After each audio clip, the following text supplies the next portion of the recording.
kid orgy enthusiast Stephen King has written over 60 books and hundreds of short stories. He's one of the most popular and influential authors of our time, along with his frequent collaborator and co-author, Cocaine. So far, there have been more than 80 movie adaptations of his work. More than 80? What are you talking about? Get out of here! Yes, for more than 50 years now, Stephen King's name has been everywhere in movies and pop culture. What tale of horror and the macabre are you working on now? Oh, I don't feel like writing horror right now. How many times have you seen based on the novel by Stephen King? From legendary author Stephen King, based on Stephen King's terrifying novel, based on Stephen King's terrifying novel, based on Stephen King's masterpiece, from the epic best-selling novels by Stephen King. You get the point. I mean, I get it. He did write some incredible stories, and thanks to him, we also, of course, got incredible movies as well, but also incredibly shitty movies, and today we're diving deep into his worst movie adaptation. That's tasteless. Yeah, that's right. Cell phone zombies, soulless remakes, alien sperms, incestuous cat monsters, and cocaine-fueled nightmares. You can! We made you! Welcome to the shit show. Let's not waste another second here. Let's get started with arguably the worst one of them all, Cell.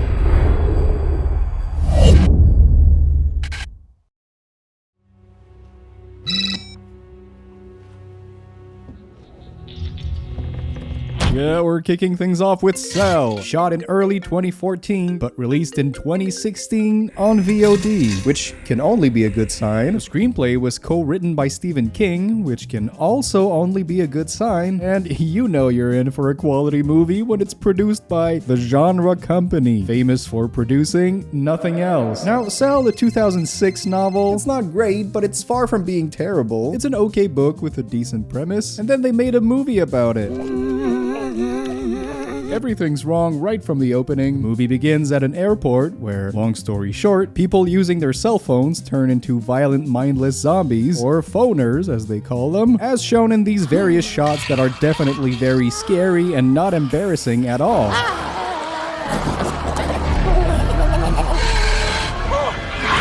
Hey, at least this one seems to be having a good time. But thankfully, John Cusack's phone ran out of battery just before the incident, so he doesn't get infected. You know how it does that science fiction sound whenever your phone runs out of battery? Yeah, that one. Anyway, everything looks like shit. Look at those bullet sparks. Look at that plane crash. Yikes. And Golden Globe nominee John Cusack could not care less about this whole thing. Why'd you do that? What, are you gonna shoot everybody? Why'd you do that? What, are you gonna shoot everybody?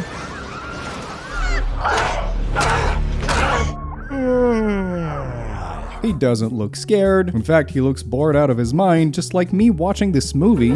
Wake up! Obviously, this is the classic zombie apocalypse opening, a la Dawn of the Dead, World War Z, Last of Us. You know, you've seen those before. Except, there's usually a strong sense of scale. It's usually very tense and chaotic. The whole point is to effectively convey that the world is ending. But in Cell, it's just John Cusack running up the stairs, then running back down, and then a CGI plane explodes, and that's it. That's about it. The apocalypse on a budget cut. Budget cuts, you know?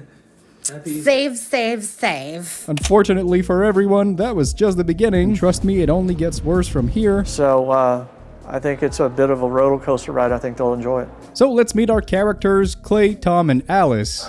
Clay. Tom. I'm Alice. That's right, stop me if you've heard this one before. John Cusack plays a divorced man who's still in love with his wife, and he must get back to her and his son, kinda like every character he plays ever. Well, isn't that just a fresh and novel idea for conflict in a movie? So he tries texting his son to make sure he's safe, but oh no, the scariest thing of all happens. His son replies,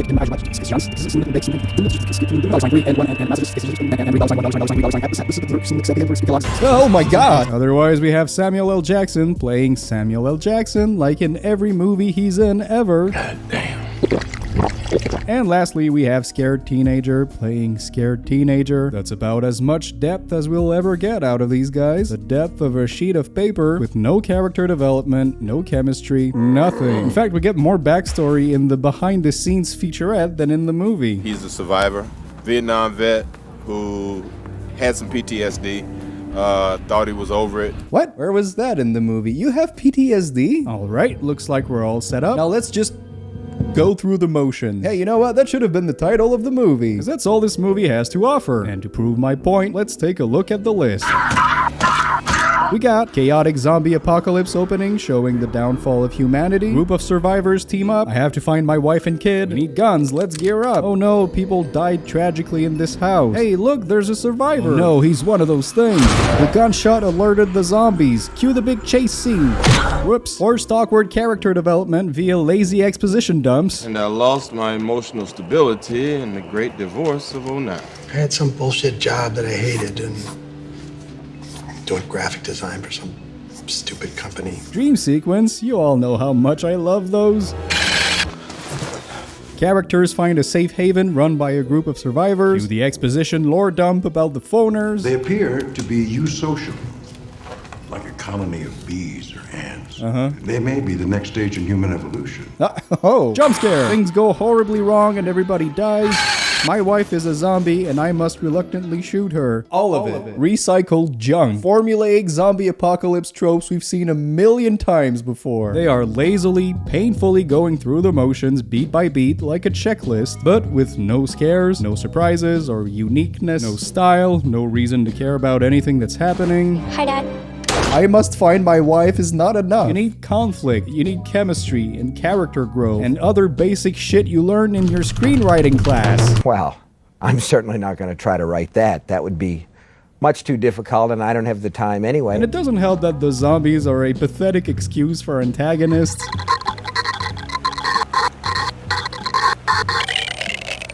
And once again, you guessed it, everything about them we've already seen a million times before, except maybe for those shots of them frolicking in circles at the end, which were hilarious, by the way.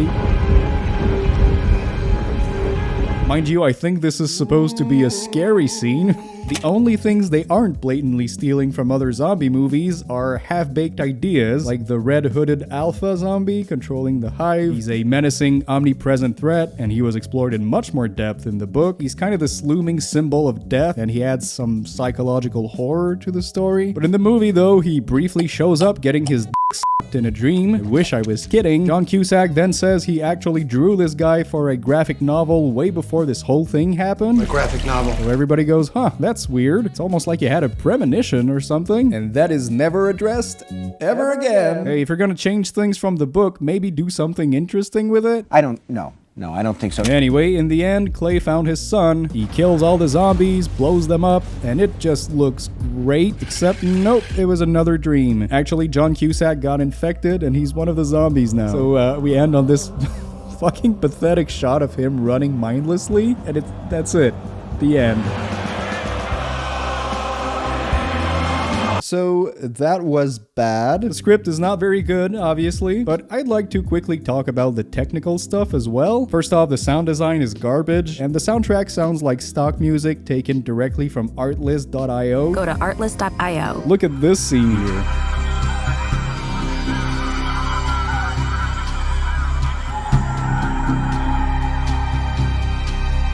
It sounds like a spy on a secret stealth mission.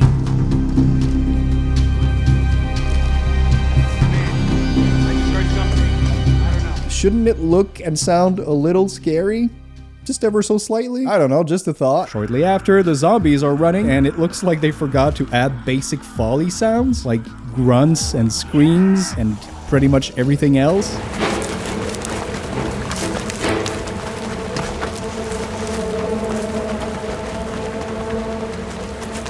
I guess they're just really quiet zombies. This lady's awfully quiet too. What? What did you say? What? It's pathetic, really. Cinematography is pretty bad, especially the day for night. I know you shot this during the day and lowered the brightness. We're doing a lot of day for nights, and that gets tricky, and so it's important for me to be on set to remind them when the bright, glaring sunlight will work and won't work. That's like an amateur mistake. That's a film school student mistake. You don't do day for night. You never do that. Sometimes it feels like I'm watching The Office with those awkward camera zooms. What was the purpose of them? The action scenes are confusing and nonsensical. Looking at this, I have no idea what's going on here. As previously mentioned, the CGI, it doesn't look very good. And there's a surprising, unnecessary overabundance of it. And then we're doing a full green screen for the end sequence. We have a lot of green screen work. work. We're doing CG people as well as duplicating a lot of extras. Even for things as simple as a truck spraying gas. There's a lot of horrible CGI fire. Oh my god, are those supposed to be corpses? Oh hey, they're not even trying. What is that? What is that? Cell reminds me of those 2010 zombie short films on YouTube, except with even worse acting. Aren't I? No! Ow. Obviously, they did not have a big budget, but it somehow still feels very lazy. I think everybody agrees that Cell, the novel, is not King's best work, but compared to the movie, it's the second coming of Christ. They had the blueprint for an okay dystopian thriller with themes about technology and mass communication. You know, there's some decent stuff in there, but in the end, it's just a boring, predictable piece of shit with nothing to say, and I'm giving Cell 1 cell phone out of 5. Maximum Overdrive. Maximum Overdrive came out in 1986, and it's an adaptation of Stephen King's short story, Trucks. But here's the thing, this adaptation was also written and directed by Stephen King himself. Yeah, he tried to be a director once in the 80s, and then he never did it again. A lot of people have directed Stephen King novels and stories. And I finally decided if you want something done right, you ought to do it yourself. Yeah, how'd that turn out for you? Although it should be noted that Maximum Overdrive was also co-directed by cocaine and booze, and that's not a joke. King was high out of his mind when he made this. Working with Stephen is quite interesting. So the film ended up being a goddamn nightmare, a loud, incoherent mess with AC/DC blaring for 98% of the runtime, and sure, the 1997 TV movie is probably worse. Trucks. A thriller without brakes. But Maximum Overdrive is most definitely more entertaining, so that's the one we're going with. Not every film, is going to win an Oscar. They don't have to. Sometimes a Razzie is just as good. There's no way to ease into this. Let's just watch the damn thing. This machine just called me an asshole! Alright, what the hell is Maximum Overdrive? What is this thing about? Well, similar to Christine, it's about murderous cars. Except Christine was only about Christine, a slasher movie with a car, basically, whereas this one is about all the vehicles on Earth going berserk and dominating the human race. Just the premise alone sounds like it was written by a coked-out lunatic. Unlike the short story, though, we get an explanation as to why cars are now evil bad guys right from the start. It was a comet, or something. Don't think about it. One of the things that in Hollywood that filmmakers like you to do is to explain where these monsters came from, or whatever the phenomenon was. What started this, which is ridiculous when you think about it. Go ahead. It is ridiculous to do that. Why would they want to do that? Why would they want to do that? Because that ruins the mystery of the whole thing, does it not? That's right. The opening sets the tone pretty well. It's an unhinged, chaotic mess. Jesus. What is that, a watermelon? Oh god!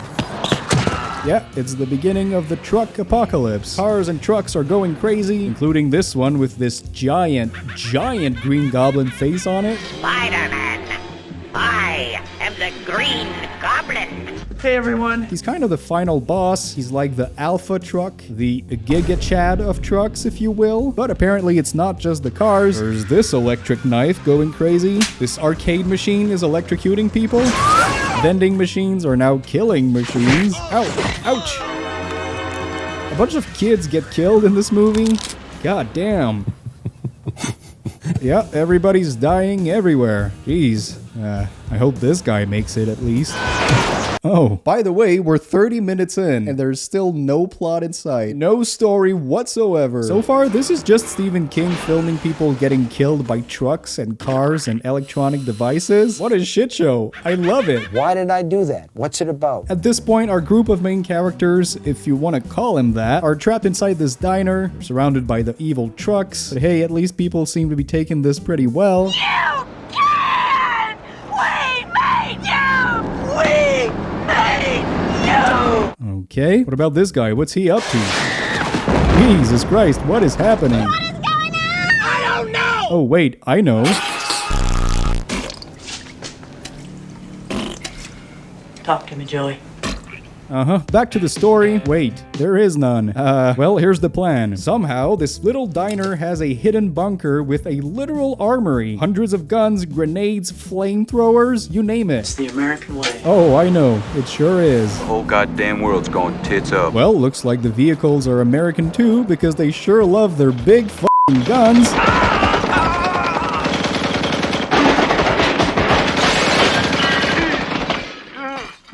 And you bet this giant machine gun is gonna growl like a monster.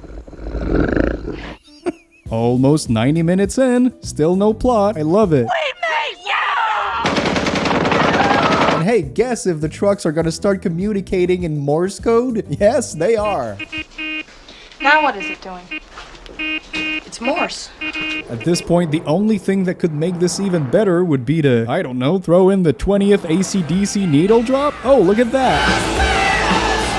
It is genuinely hard to believe this is a movie that exists, but here we are. The trucks are going fucking insane, just decimating everything in their way. I don't know why it took them the whole movie to do that. Whatever, don't think about it. The Green Goblin truck is going after the remaining survivors. Boy, this is tense. I wonder how they're gonna stop him. You know, the ultimate antagonist of Maximum Overdrive they've been hyping up since the very beginning. Oh, it's dead. They blew it up. That's it. It's over. No, I mean, like, literally the movie ends immediately after that.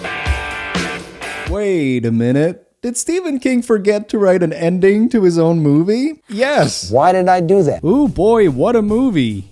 What a movie. Honestly, this was a great time. The one thing you'll notice with these worst Stephen King movie adaptations is that most of them are simply super boring, very dull and lifeless and lazy. But no matter what you think of Maximum Overdrive, well, nobody can say it's boring. I ain't never seen a hero with his ass in the air like that. Yeah, sure, it's a nightmarish fever dream. It's a shit show. There's no plot, nothing makes sense. It's loud and aggressively stupid, but I'll give it this. I have never seen a movie quite like it. And yes, I was entertained the whole way through. I'll take that any day of the week over a shitty Salem's Lot remake nobody asked for. A lot of this movie, like the majority of the runtime, feels like you're watching truck porn. The amount of truck beauty shots in here is outrageous. It's either that or people getting violently run over, and they somehow made a feature-length movie out of that, based on the simplest short story I've ever read in my life. You did it, Stephen King. You gave me a brain aneurysm, and I'm gonna give Maximum Overdrive both a simultaneously ironic and unironic 4 trucks out of 5. We made you!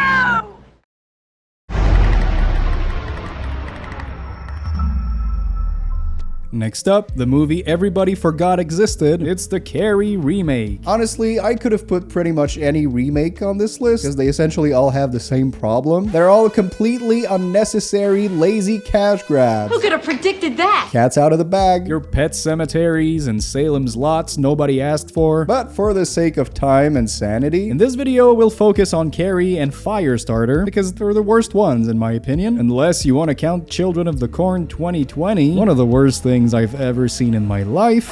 Stupid kids! Little kids! Voting!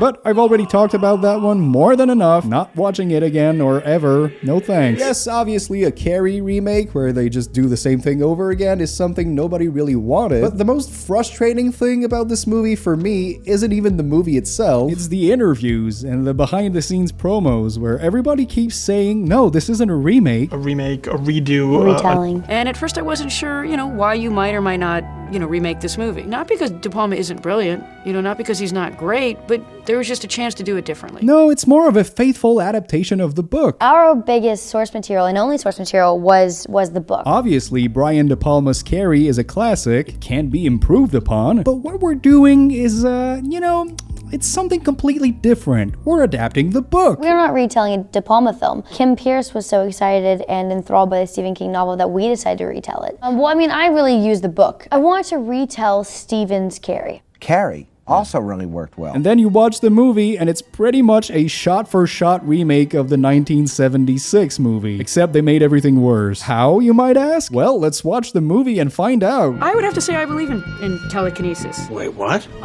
Here's Julianne Moore birthing a slimy little baby who grows up to be this remake's Carrie, played by hit girl herself, Chloe Grace Moretz. Yes, let's cast a conventionally attractive young adult and pretend she's a fucking dork getting bullied by literally everybody at school. I mean, if they really wanted to be more faithful to the book, you'd think Carrie would be overweight and have pimples everywhere, including her ass. Our biggest source material and only source material was the book. I want to retell Stephen's Carrie. You'll quickly notice that Chloe Moretz's performance has a lot of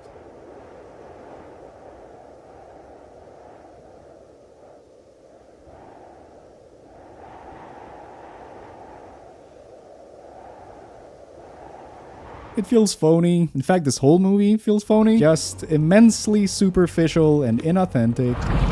Anyway, if you've seen the original, you know how this thing goes. And I mean, you really know exactly how it goes, because it's just a shot-for-shot recreation of the original shower scene. Not because De Palma isn't brilliant, not because he's not great, but there was just a chance to do it differently. We're not retelling a De Palma film. That's right, she got her period for the first time. Weird audio. So everybody laughs at her and humiliates her. Ow. Now, I'll give you that. So far, this does seem to be a shot-for-shot remake. You eat shit. You eat shit. Yeah. And that's a pretty girl. See a beautiful young woman. Little mascara to bring it out. Maybe wear a little makeup. Uh-huh. Creepy Carrie! Creepy Carrie! Crazy Carrie! Crazy Carrie! That's right. And Carrie, you're dismissed from gym for a week. Just take study hall instead, okay? No, Carrie, you're excused from PE class for the rest of the week. Just take study hall, okay? A remake, a redo, retelling. You will punish you! But here's one thing the 1976 movie didn't have. iPhones. And YouTube. We should post it. Thank God this remake showed us what Carrie would be like in the modern age. That's what I've been wondering my whole life. That's genius. Absolutely. At this point, Carrie's starting to notice that she has telekinetic powers, as shown in this ugly-ass CGI shot of a mirror breaking and then floating. Oh boy. So she tries to learn more about this by reading books such as What's Happening to My Body? And of course, I had my first period. She's slowly starting to take control of her powers by making silly faces, extending her hand, and making CGI books float in the air. God, I hate this. Alright, so one of the mean bullies feels bad about the locker room incident, so she asks her boyfriend to go to prom with Carrie to make up for what she did. I want you to take Carrie White to prom. Which is kind of a strange idea, but that's the basic setup. The boyfriend is played by Baby Driver himself, Ansel Elgort. We don't see him much in movies anymore. What happened to...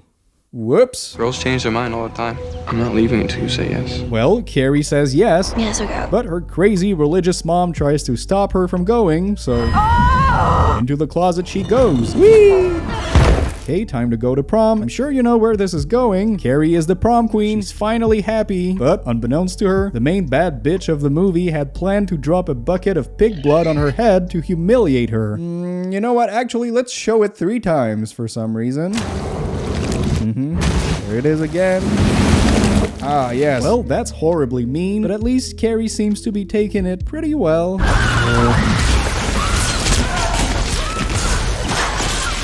Once again, it is exactly the same as the 76 movie, except, once again, with a whole lot of 2013 CGI. There is a big focus on spectacle and special effects in this remake. We all try to do things practically, and you start to realize it's impossible. Yeah, it'd be impossible to do a Carrie movie entirely practically. That's just not possible. Oh, wait, that's right. But the little problem is, Carrie was never about the spectacle. It's not an action movie. It's a deeply, profoundly tragic story about abuse, cruelty, shame, anger, repression, some heavy stuff, especially for a teenager to go through. But sure, let's focus on the computer-generated blood droplets. We ended up doing that all CG. It's deeply missing the emotional depth and weight that Brian De Palma brought to his movie. And also, nothing against my queen, Chloe, but I think it's safe to say Sissy Spacek did it a little bit better. This might be bad casting, this might be the director, I don't know, but Chloe's acting is a little goofy here. I'm not not sensing rage. It looks more like the edibles just kicked in. There's something reptilian in their performance. So she invented a Carrie that is really of another species. Huh? What? Anyway, here's Carrie going on a murderous rampage. Everybody's dead. All right, now time to go after the mean bitch and her boyfriend. And oh boy, there she goes doing Elden Ring stomp attacks now. Seriously? Well, speaking of video games, how about a Mortal Kombat X-ray attack?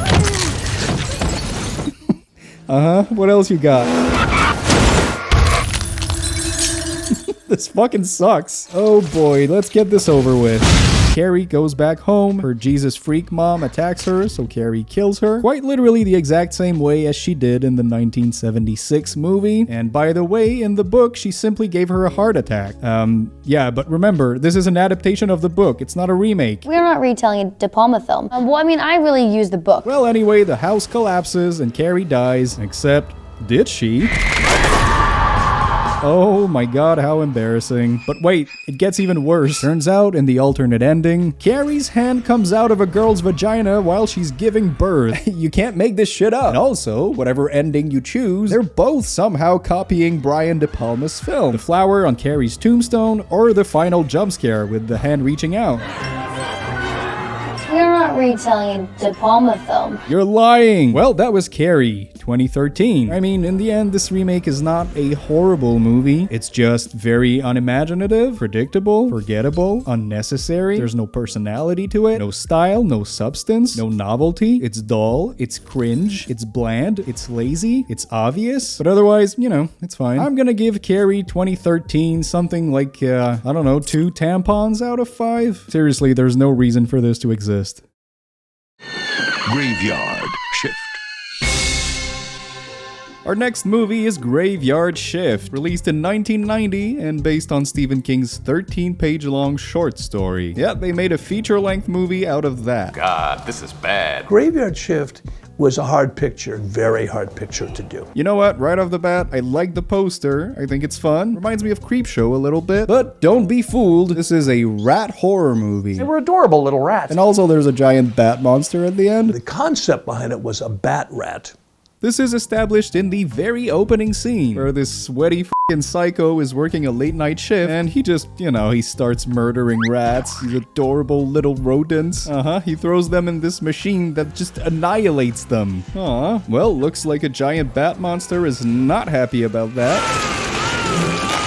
Okay, let's meet the characters of Graveyard Shift. We got this widowed hunk, John, and he's just been hired to work at the rat-infested mill for the night shifts, and those are the spookiest shifts. You got the mill supervisor, Warwick, who's a complete asshole and also maybe a little deranged. There's the rat exterminator, played by Chucky himself, Brad Dourif, and he seems to enjoy what he does for a living. Damn! So John is working late at night. He's getting jump scared by rats, shooting Diet Pepsi at them with a slingshot. What? Yeah, it was kind of in the book, I guess, just without the slingshot.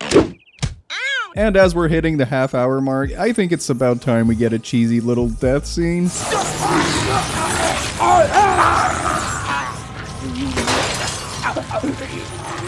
You know what? That was pretty okay. Like I said, this is based on a 13-page-long short story about killer rats, so of course we gotta pad things up. And what do we do when we need more runtime? Well, we add an unnecessary and unconvincing romantic subplot between John and this lady who's also working at the mill. Sure, whatever. Let's see if they have any chemistry at least. Boy's dead.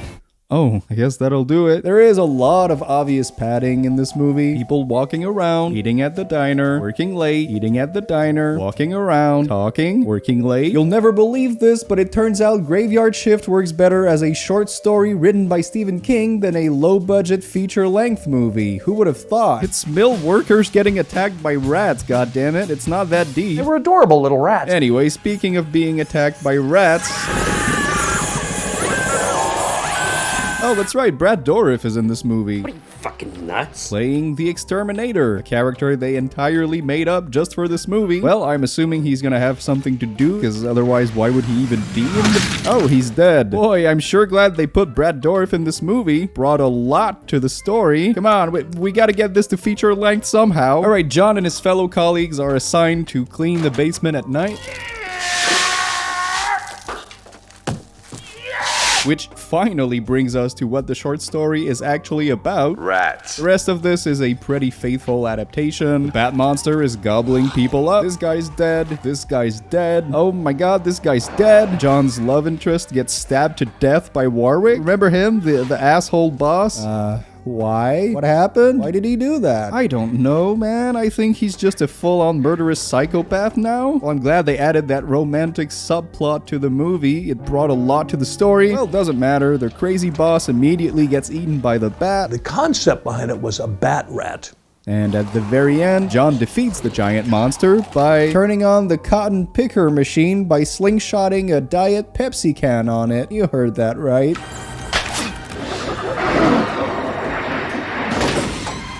Am I supposed to be laughing? And that's it. That was the underwhelming ending of Graveyard Shift. So hard, so juicy. Damn! The Graveyard Shift. I don't know what's going on with the credits. Obviously, there's not a lot to this movie. There's very little meat on the bone. The first hour of the movie is all about setting things up, needlessly expanding the story to make it to feature length, adding unnecessary characters, adding plot points, and various dramatic beats that go nowhere. And then very late into the plot, we end up getting a pretty faithful recreation of the story, where essentially a giant monster eats people in a mill basement. That's all it is. Graveyard Shift, it could have been better, could have been worse. It's a cheap, mediocre 90s creature feature flick, and that's pretty much it. I can't say I hated myself watching it, but I also wasn't ever really entertained by it in any way, except for whenever Brad Dourif shows up. He's a precious little gem, but boy did that plot point go nowhere. Why even put him in the movie? Take him out of there, nothing would have changed. There's really not much else to say, it's whatever. I've seen worst on this list, but it's still pretty bad, and I'm gonna give Graveyard Shift 2 rats out of 5. And I read the short story, and I talked to Bill, and I said, let's do more research on this. Maybe this is a possibility, because he really believed in it. Dreamcatcher was released in 2003, just 2 years after King published a novel of the same name, which he wrote while being on heavy pain medication after a car accident. From what I understand, I think the book is somewhat polarizing. Some people love it, some find it messy and a little over the top. But hey, if there's one thing everybody agrees on, it's that the movie f***ing sucked. It is a challenge to take a book this long and complicated and make a good movie. Alright, what is Dreamcatcher about? Is it about dreams? Nope, it's about aliens. More specifically, Dreamcatcher is about these old friends here, Jonesy, Beaver, Pete, and Henry, and they're going on their annual hunting trip in Maine, and they also happen to all have telepathic powers. You know, just like in almost every single Stephen King story ever made. And these special powers were given to them by this little boy with mental disabilities, nicknamed Duddits. Ooby ooby doo, where are you? We are some voodoo now. Is that problematic? Can I show that? Well, I guess they have magic powers now. I never told you any of that. How could you know this? How did you know? You weren't even there that day. Easy, Trish. Maybe I can help.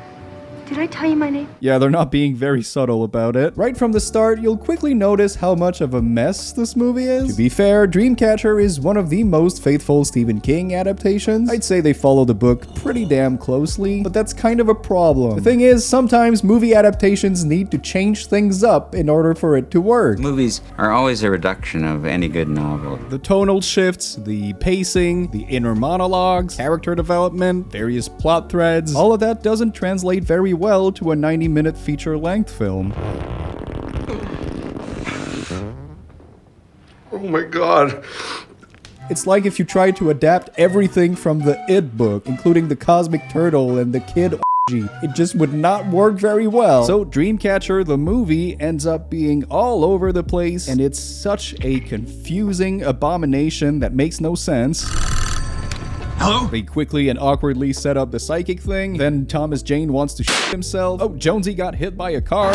Don't worry, he's alright. Cut to 6 months later. Time for the hunting trip. Now it's time for a flashback where they were kids and they saved that kid who was being bullied. Oh my god, these two get in a car crash, which is hilarious. These two rescue a man who got lost in the woods, but he doesn't seem to be doing very well. Who's this lady in the middle of nowhere? I don't know, but I get the feeling that we're gonna get a jump scare. And also she farts. Can you hear me? Big old farts. They seem to be going for comedy, but I think I'm also supposed to be scared. Again, it works better when you read it than when you hear it. Is this scene comedic or is it tense?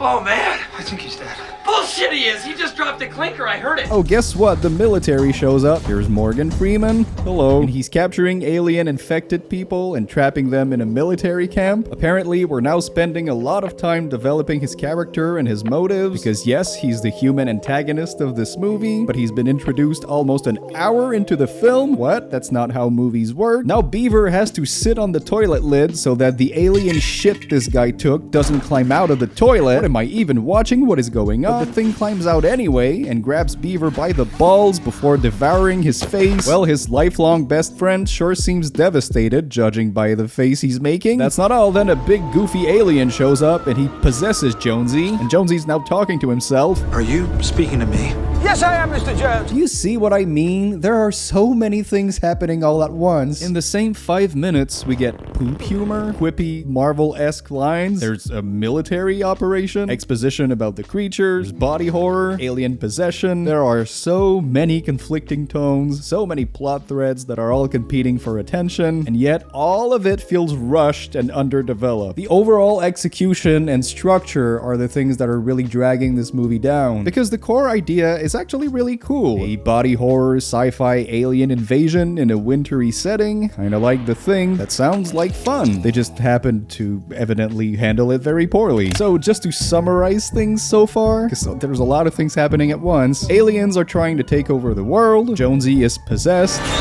What the fuck? Morgan Freeman is a crazy military guy who wants to shoot everyone and everything, and these two are still out there in the storm after the car crash. At this point, we're starting to flirt with unintentional comedy here when Jonesy starts talking to his alien-possessed mind. The alien, of course, being British. Let's be friends. Why are you letting me live? I'm borrowing you. We're going to take a little journey. Fuck you. Rather distasteful, I must say. It's a little embarrassing. Eat shit and die. Why is this world-threatening entity talking like a Looney Tunes character? Oh my fucking god, now Pete is wiggling his magic little finger and throwing Harry Potter spells. We've completely gone off the rails. Oh, this now turned into an epic action movie where the military is bombing the aliens. A second ago, we had a suspenseful thriller, and now I'm watching Independence Day. Yes, boss! What kind of movie are you trying to be, goddammit? Oh, Pete's dead. I thought you just said he was gonna be useful to you. You're gonna be a big help, Pete. Yeah, but you just killed him. Whatever, don't think about it. Jonesy is now fighting the alien inside of his mind palace. Because that's also a thing in this movie. While the alien is simultaneously trying to find the highway so he can find civilization and infect everyone. Not bad, eh?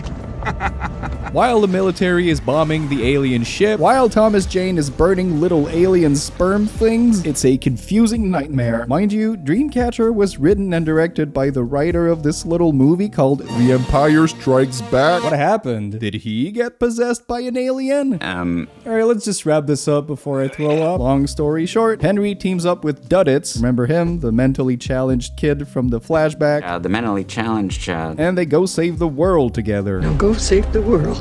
Then Morgan Freeman explodes in his helicopter after trying to stop them. Now, if you've been following along, you'll notice that his character was completely useless. I can't do this. An alien is trying to end the world, and we're supposed to care about an old military general with anger issues. Hell, Mr. Gay.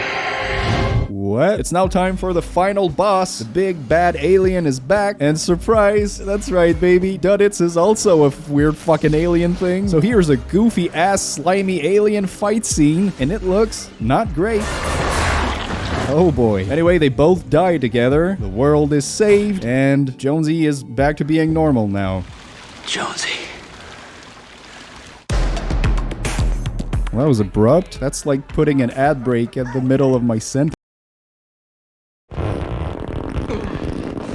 Dreamcatcher is a headache in movie form. What did I even watch? This film is like me in my early 20s, it doesn't know what it wants to be. And sure, the same could be said about the book. It is a bit messy, but nowhere near as abysmally shitty as this movie. There are interesting elements here. It sometimes almost succeeds in being a sci-fi thriller. It sometimes almost succeeds in being a gross-out body horror film. It's almost an engaging story about possession and psychic powers, but then they blended it all together to make a moldy smoothie. Yuck. In the end, I think the Rotten Tomatoes critics' consensus really says it all. An incoherent and overly long creature feature. Yeah, couldn't have said it better. Stop it! Stop it! I'm gonna give Dreamcatcher 2 space aliens out of 5.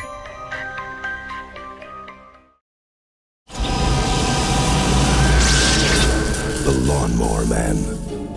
Next up, we got Lawnmower Man. But we're cheating a little bit here because, here's the thing. On paper, this is supposed to be yet another adaptation from Stephen King's short story collection, Night Shift, the one that also featured trucks and graveyard shift, except it doesn't have anything to do with King's story. Nothing whatsoever. The fuck? Lawnmower Man from Night Shift is about a guy who hires someone to mow his lawn, but the lawnmower is alive and it murders him. That's it. It's like 8 pages long. And then they took the title and made a 2.5-hour long movie about computers and virtual reality, and it's a goddamn mess. You will die in the explosion. What about the movies that have been made out of your novels? I mean, some of them, they forget whatever is inside the book, and they take the title and they go off and make their movie. Now, that's simply trying to make a few bucks.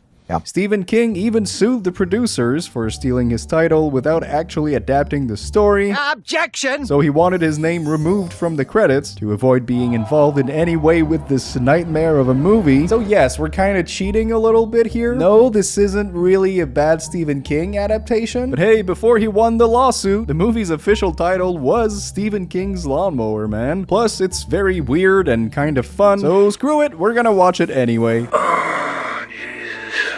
Boy, am I excited for this one, because based on what the Blu-ray tells me, this movie has dazzling computer animation and special effects. Oh boy, that sounds great! I can't wait to see it!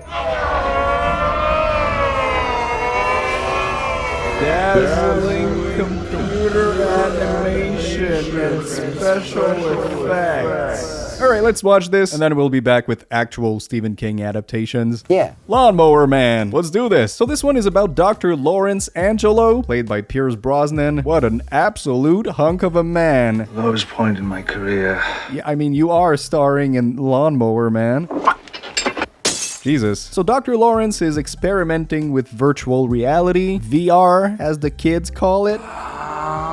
And he's training this monkey here so he can be used in the military or something. Okay, sure. This is where we get our first glimpse at the dazzling special effects that aged like fine wine, if you ask me. I will unironically say, though, it is interesting to tackle themes about the dangers of VR, how it can be used, notably in the military. His priorities are to identify and destroy the enemy. For a 1992 film, Lawnmower Man was a little ahead of its time, ever so slightly. But that being said, they don't seem to have predicted the one thing most people use this technology for: buy furry avatars and jerk off in VR chat. Meow.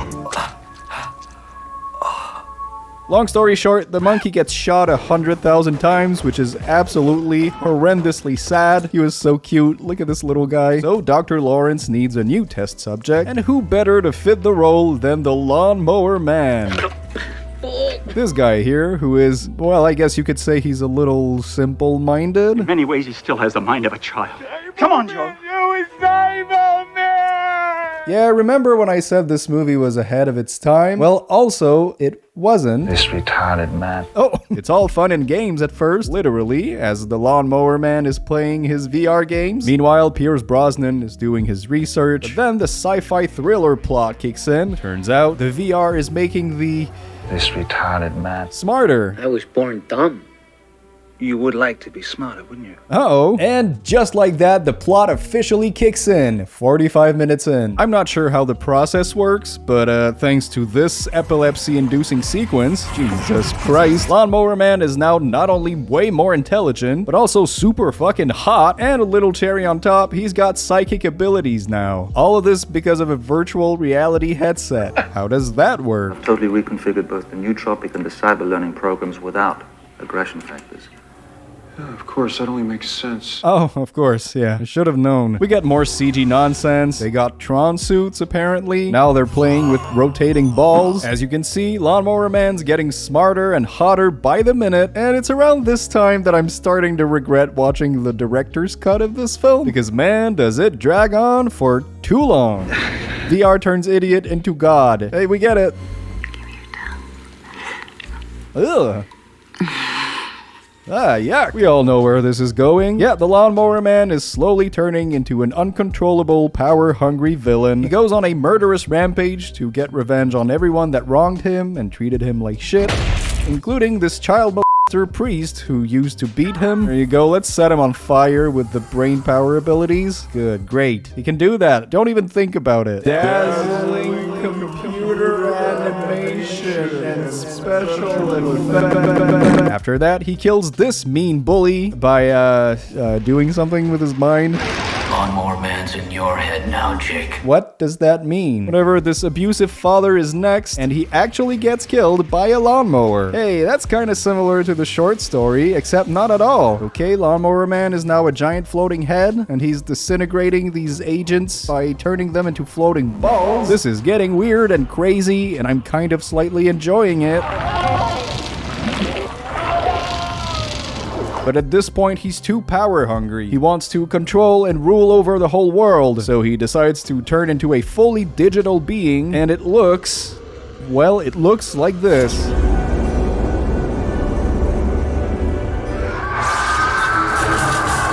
It is dazzling, to say the least. Oh my god.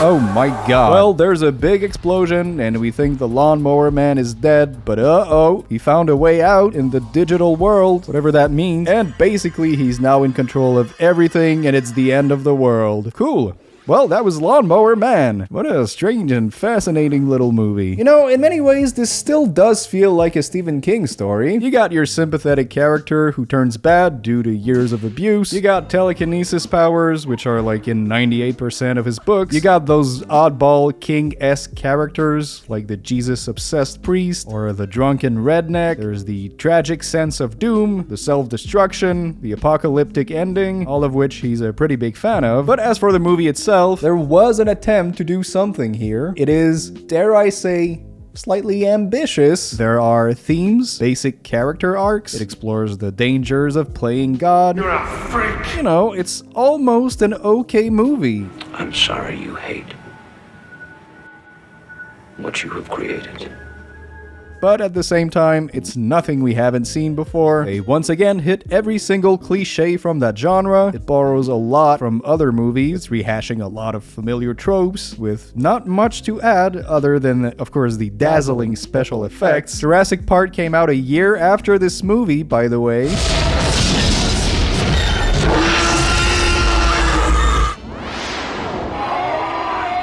It's a bit dull and lifeless, very melodramatic, very cheesy, sometimes unintentionally funny. The acting is wooden, the ending is predictable. But that being said, it has its moments. I was surprisingly engaged, like I was having a decent time watching it, and as badly as the effects have aged, I still think there are plenty of strange, bizarre imagery that I found to be somewhat interesting and creative. That giant floating head, man, that was something else. I'll give The Lawnmower Man, the movie that has nothing to do with Stephen King, but that I talked about anyway, 3 lawnmowers out of 5. It was alright.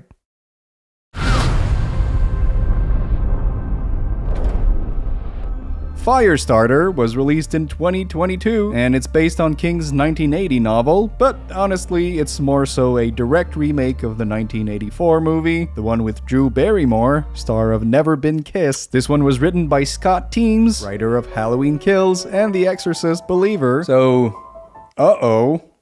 fuck? Evil dies tonight! Yes, this is yet another bland, soulless remake of a Stephen King movie adaptation from the 70s or 80s. They really are on a roll with those, apparently. And this is a Blumhouse movie, who are also on a roll making shitty fucking garbage. So I'm excited, let's check it out. Let's watch the Firestarter remake nobody asked for. Yeah, sure. We begin the movie with a baby sucking on a tit, and then its head bursts into flames. What the fuck? Just kidding, it was just a dream. Y'all know how much I love dream sequences. I want pancakes. No, you don't like pancakes? What the hell was that? No, you don't like pancakes? Pancakes. For the opening credits, they do this tropey, overused early 2000s montage of scientists doing mysterious experiments. Basically, we got this couple, Andy and Vicky, who have been injected with a mysterious serum that gave them supernatural abilities. Andy has telepathy, and Vicky has telekinesis. Yeah, we're doing that again. They also had a child, Charlie, who has the ability to set things on fire with her mind. That's the basic setup. Now get ready to be bored.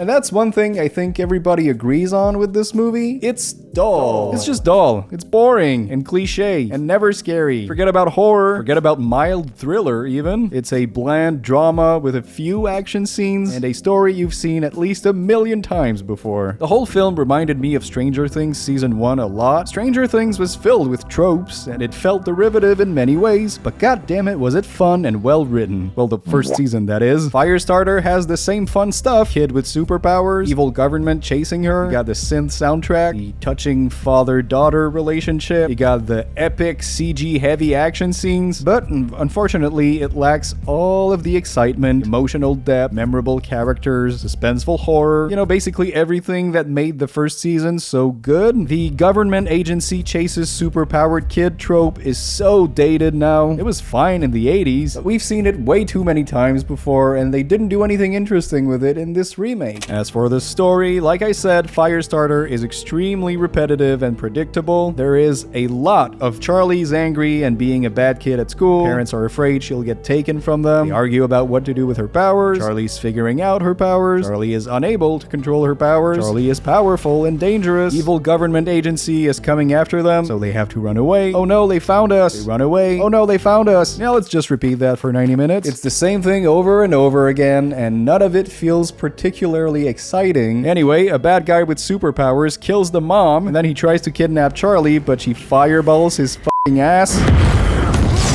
Feels like this scene was kind of missing a build-up. All of this just happens suddenly. That's another complaint I have with this movie. Like I said, it's very dull and boring, and yet, somehow, every plot point feels incredibly rushed. We're supposed to follow Charlie increasingly losing control, burning up from the inside, with rage taking over. But no, it instead happens right from the start. Right as the movie begins. She gets bullied once or twice, and immediately starts blowing everything up. There is no tension building whatsoever. It's as if they wanted to get that plot point out of the way as fast as possible. It's the same for the parents' powers. We'll just chill that in a montage while the credits play, screw it. It's the same for the evil government agency. Who are they? They very quickly set them up. They're tracking the family down, but then a bad guy shows up and immediately kills the mom.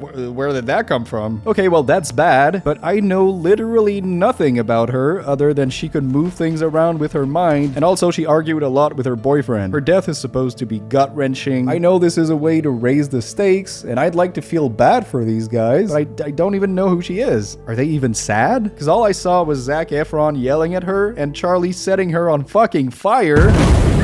Anyway, here's Charlie burning a cat alive. Okay, now what else could we possibly do? How about another dream sequence? I just love those so much. Alright, Andy and Charlie are on the run. They encounter this guy here, and they stop by his place to eat something and get some sleep. That's when things slow down, even though they've never been particularly fast in the first place. We get a cheesy father-daughter bonding scene with the emotional weight of a feather. Again, you've seen this before. You must use your powers for good. Am I a monster, Daddy? Of course not. Okay. I'm sad. This is an emotional scene. Aw, wait, what's this guy's name again? I forgot. Yeah, at this point, things are getting really boring. Nothing's happened in the last 30 minutes, and that's not a joke. The audience is falling asleep, so, screw it. Fake jump scare!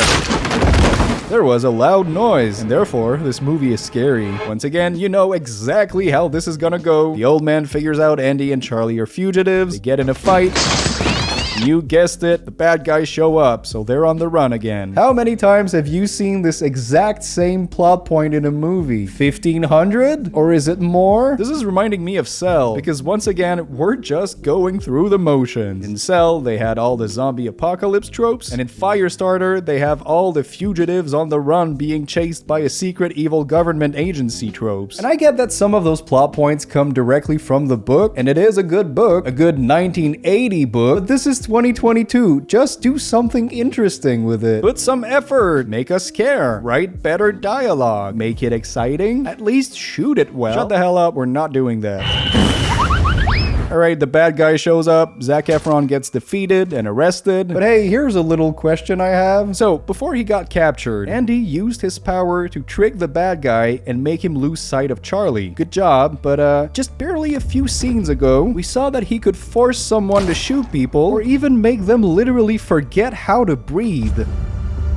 I don't know, didn't you want to like do that? Hey, did I mention this film has every trope in movie history? Yeah, cue the villain monologue while the hero is tied to a chair. It's just you and me now. Come on. Meanwhile, Charlie's trying to control her powers and she's really bad at it, but don't worry, a 60-second montage is enough for her to perfectly master her pyrokinesis. Yeah, it only took 1 full minute of practice, I guess. You know how in movies, that scene where the protagonist finally learns to use his powers is usually earned? It's usually a very satisfying moment they've been building up to. Yeah, they did not do that. All right, time to rescue Daddy for the climax. I'm coming, Daddy.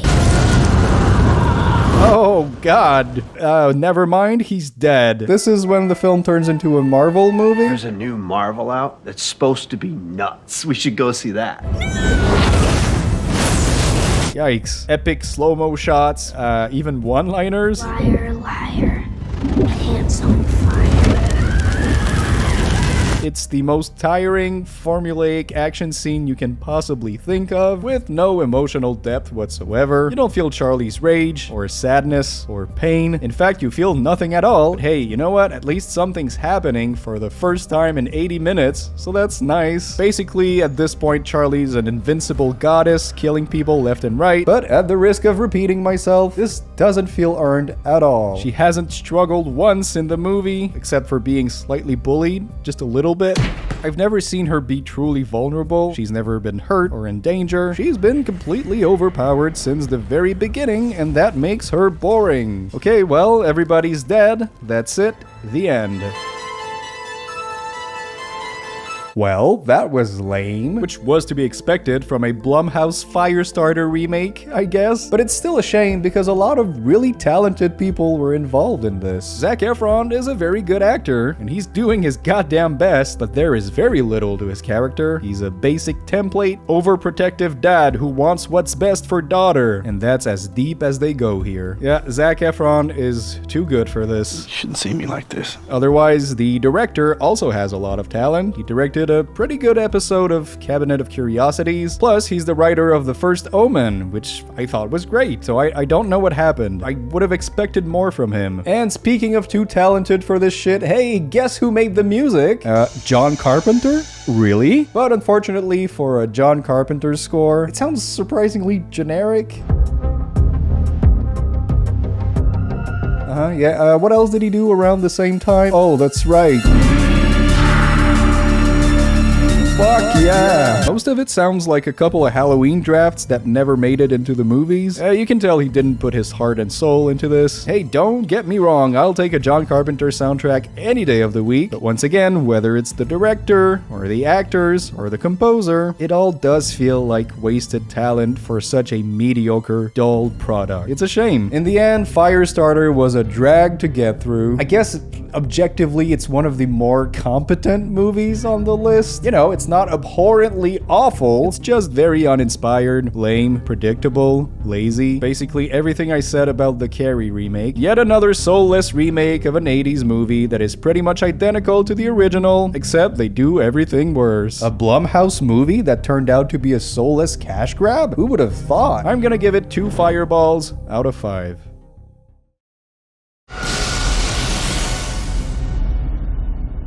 Stephen King's Sleepwalkers. Surprise! We're ending the night with a Stephen King movie that is not based on any Stephen King book. What? What do you mean? That's right, we're cheating a little bit once more. I know, it kind of defeats the purpose of this video, but this movie is just so much fun. It's so weird and terrible. I just wanted to talk about it. Yeah, it's none other than 1992's Sleepwalkers, written by Stephen King. Hot take, I think he should stick to writing books. Just look at this poster here and tell me you're not at the very least intrigued a little bit. Is that a giant man pussy on fire? Alright, we open the movie with a definition of the word sleepwalker, which means feline creatures feeding upon the life of virginal human females. Of course, we're off to a great start. Would you be surprised if I told you they made this up entirely? Because they did. Yeah, this is not a thing. Oh, Jesus! Okay, here's Mark Hamill investigating a Jesus Christ! Okay, are we done with jump scares already? It's only been 2 minutes. Okay, what is Sleepwalkers about? Well, it's about this incestuous couple here, Mary and her son, Charles. The fuck? Mother and son, but also lovers, and also sleepwalkers, feeding on virgin little girls. Just off to a terrific start. They usually maintain a human form, though. I guess that's something they can do. But at night, they turn into these atrocious looking things. Holy shit! But that's not all. They also have telekinesis. Yeah, we're doing that again! And they can create illusions with their mind. What is this movie? And it turns out their one and only weakness is domestic cats. Stop looking at me. Stop looking at me, you fucking cat! Because the two species are mutually hostile or something. And also, domestic cats can see through their mind illusions.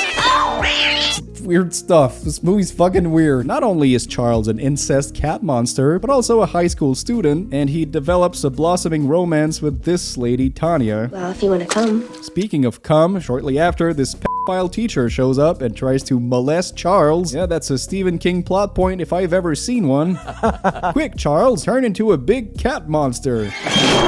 Yeah, gobble him up, Charles. Gobble this fucker up in this really ugly spinning shot. God, Jesus. Hey, speaking of ugly, the CGI, it's not good. What the Quick question, did you want to see a high school teenager f his mom and then turn into a hairless cat? Me neither, but here it is anyway. Is it just me, or is this movie just getting better and better? Why are you being such a bitch? Because I'm hungry. At this point, mommy is starving. She just needs to chow down on some virgin life force, and it's to a point where she's becoming a little grumpy.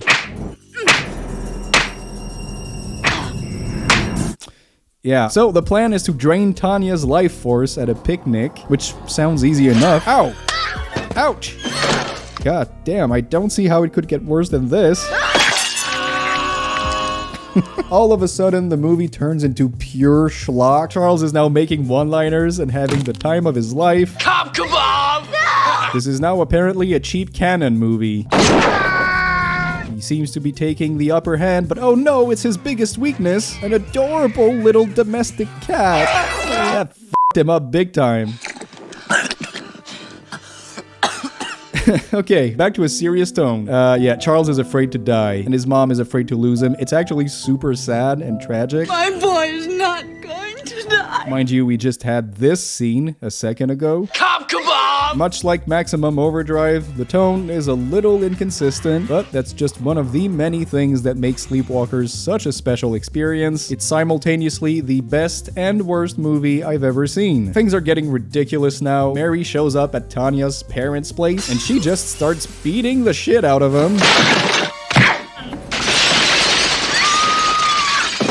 How crazier can things get? I mean, what's next? Killing a cop with corn? There's a woman here. Oh wait, I was just joking. No vegetables. No dessert. Alright, back to the weird one-liners, I guess. Mary has lost her goddamn mind. She's unhinged. At this point, she's killing every cop she sees, including Ron Perlman. Somehow, she's able to blow cars up with a single pistol shot. Just like in real life, I'm pretty sure. You know, I expected this to be a monster movie. I never could have predicted it would turn into the American Psycho murderous rampage scene. We're not done. Charles has now entered his final boss form, and it looks bad. But just as he's about to successfully suck Mary dry... Suck her Overdrive! The adorable little kittens show up to save the day. Yeah, I guess a couple of little scratches make the creatures burst into flames. Don't think about it too hard. And that's it. Charles and Mary, mother and son, who really enjoyed banging each other, are now dead. They can no longer have incestuous sex, unfortunately. Obviously, Tanya is emotionally scarred for life. And we're out of here. That's it, the end. Meow? Well, we ended on a high note. Similar to Maximum Overdrive, Sleepwalkers is a bizarre experience, and I have never seen anything quite like it. On the surface, it's your typical creature feature, but then you throw in the incest and the strange scenes, the weird tonal shifts, the, I guess you could call it, experimental special effects. There was a war between domestic cats and sleepwalkers. Damn cats. I guess that's canon in this film. Then at one point, Mary goes on a Silent Night, Deadly Night 2 killing spree. Garbage day! Just murdering everyone in her path. Possibly the highlight of the movie for me. Of course, the film is very sexually charged, but also extremely uncomfortable. For a movie with so much I've never been less turned on in my life. It's a goddamn mess, man, but I somehow really liked it. I truly could not believe what I was watching, but again, I will take that any day of the week over a lame cash grab. Not for everyone, that's for sure. Maybe don't watch this one with your mom, but on a pure entertainment level, this was very fun, and I'm gonna give Sleepwalkers 4 cats out of 5. Well, I learned something today, and it's that bad Stephen King adaptations have specific patterns. 2, to be exact. They're either soulless, lazy cash grabs, or they're an incomprehensible mess. And you want to know the fun part? It'll never end! This year alone, we had The Monkey, The Life of Chuck, The Long Walk, The Running Man, and The It Show. Safe to say Stephen King movie adaptations are not going anywhere, and we'll inevitably keep on getting quality entertainment as well as giant soggy piles of dog shit. And you want to know something? I can't wait for both. But until we get there, just keep watching horror movies. It's good for your health. Bye bye.